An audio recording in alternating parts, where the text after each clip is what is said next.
لیکن کسی بھی بد عقیدہ کی پگڑی باندھنے کو امامہ شریف باندھنا نہیں کہا جائے گا. اسی طرح سے دعوت اسلامی نے اپنی جماعت کی نشانی کے طور پر ہرا ہی رنگ استعمال کیا ہے، اور اس پر میں نے تفصیل میں نے لکھا ہے سنی آواز میں. آپ یہ اہل علم اس تفصیل کو پڑھ سکتے ہیں.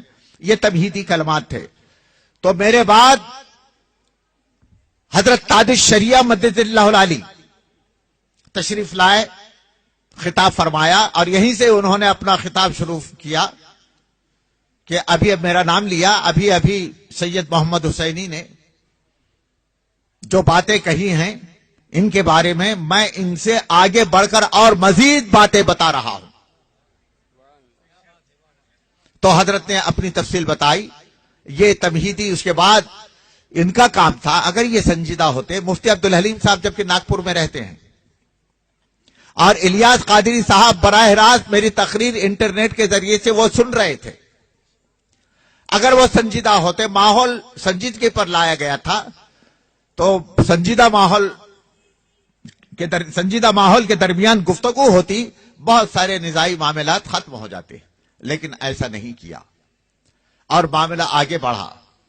یہاں تک کہ حیرت ہوتی ہے مجھ کو اور حضرت تاج الشریعہ مدد اللہ العالی کو کافر ہونے کا جو ہے نا انٹرنیٹ پر جو ہے نا ایک پمفلٹ ڈال دیا.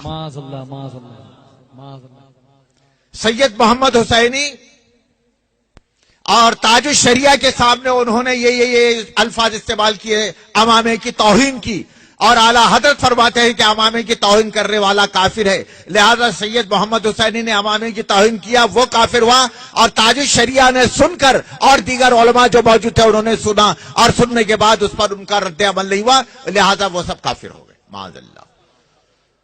معاملہ اور آگے بڑھایا. ابھی بھی میں بہت سنجیدگی سے گفتگو کر رہا ہوں، بہت سنجیدگی سے گفتگو کر رہا. میں چاہتا ہوں یہ نزاعی معاملات ختم ہو جائیں اور آپس میں بیٹھ کر ہم گفتگو کریں، اور گفتگو کرنے کے بعد ایک نتیجے پر پہنچ جائیں.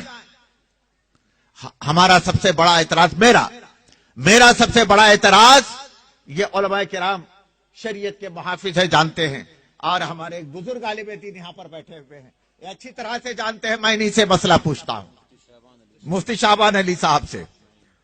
مفتی شعبان علی صاحب نعیمی سے اب میں اس مسئلہ پوچھ رہا ہوں.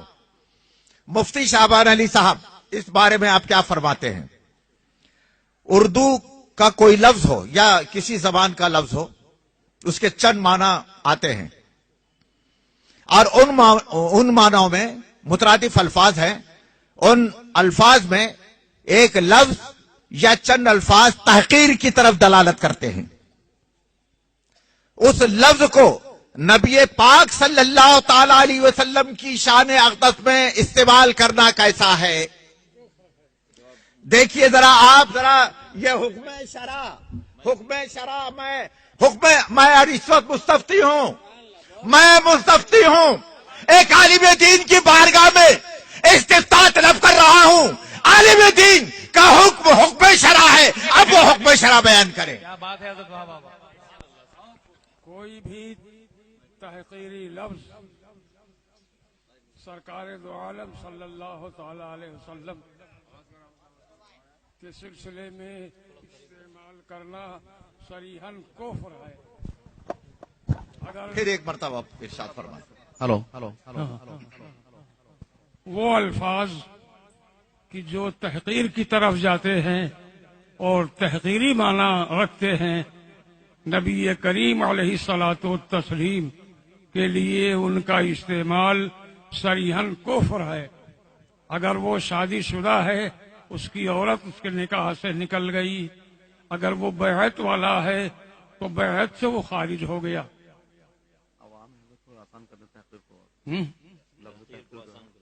تحقیر کا مطلب یہ ہے وہ ایسا لفظ کہ جس میں عزت کے معنی نہ ہو بلکہ غیر عزت کے معنی ہو.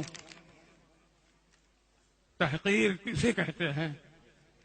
عزت کا لفظ اس میں نہ ہو، تعظیم کا لفظ اس میں نہ ہو، بلکہ ذلت کا لفظ ہو. ایسے لفظ سرکار کی بارگاہ میں قطعی کفر ہے، کفر ہے، کفر ہے۔ ماشاء اللہ، یہ لے لیے۔ دیکھیے یہ تو آپ نے مسئلہ سنا، بتائیے عالم دین کا حکم شرع بیان کرنا یہ حکم شرع ہے۔ اب میں اس پر بحث کرنا چاہتا ہوں۔ مفتی شعبان صاحب قبلہ، اردو کا ایک لفظ ہے میٹھا، اردو کا ایک لفظ ہے حضرت میٹھا۔ میٹھا اگر انسان کو فیروز و لغات میں لکھا ہوا ہے، چند معنی لکھے ہیں، اور اس میں لکھا ہے مرد کے لیے میٹھے کا لفظ استعمال کرنا دھوکے کے معنی میں آتا ہے، یہ بڑا دھوکے باز ہے، ذرا میٹھا آدمی ہے بچ کر رہنا۔ کیا بات ہے؟ اور دوسرا معنی حضرت لکھا ہوا ہے،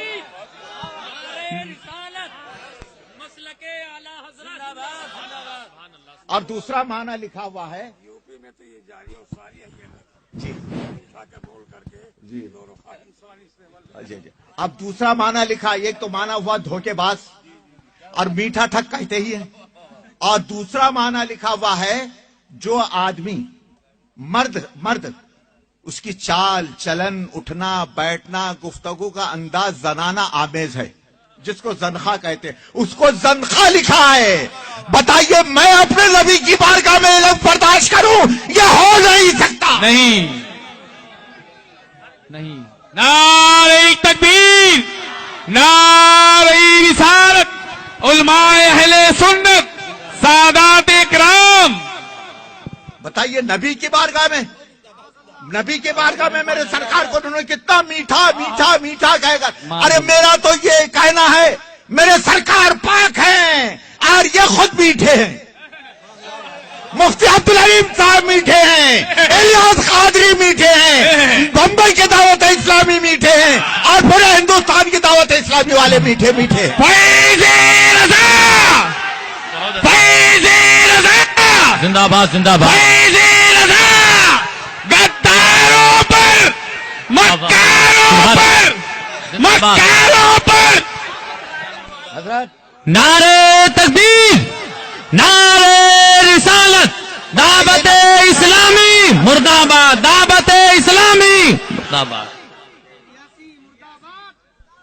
دعوت الیاسی مرد آباد، دعوت الیاسی مرد آباد، دعوت شاطی مرد آباد۔ میں اپنی نبی کی بارگاہ میں، یہ علماء اپنی نبی کی بارگاہ میں لفظ میٹھا، ارے مر جائیں گے اگر ضرورت پڑی تو اپنا خون کا آخری قطرہ بہائیں گے، مگر میرے سرکار کی بارگاہ میں لفظ میٹھا استعمال کرنے والے کو گوارا نہیں کریں۔ حق ہے، حق ہے، سبحان اللہ، حق ہے، سبحان اللہ، سبحان اللہ، سبحان اللہ۔ یہ تو یہ صرف ایک جملے کا اختلاف تھا، میں نے یہی چاہا حضرت آپ بیٹھیے، ہم بیٹھ کر بات کریں گے اور یہ مسئلے کو عوام میں نہیں لے جائیں، لیکن مانا نہیں انہوں نے، الٹا ہم ہی کو کافر ڈال دیا انٹرنیٹ پر۔ درود پاک پڑھ لیں۔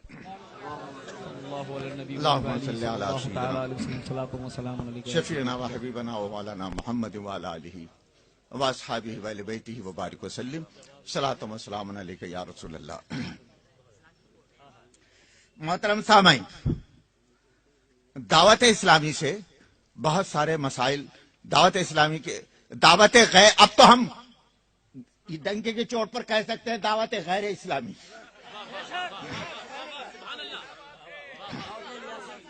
دعوت الیاسی کہیے یا دعوت غیر اسلامی، ہم ڈنکے کی چوٹ پر کہہ سکتے ہیں۔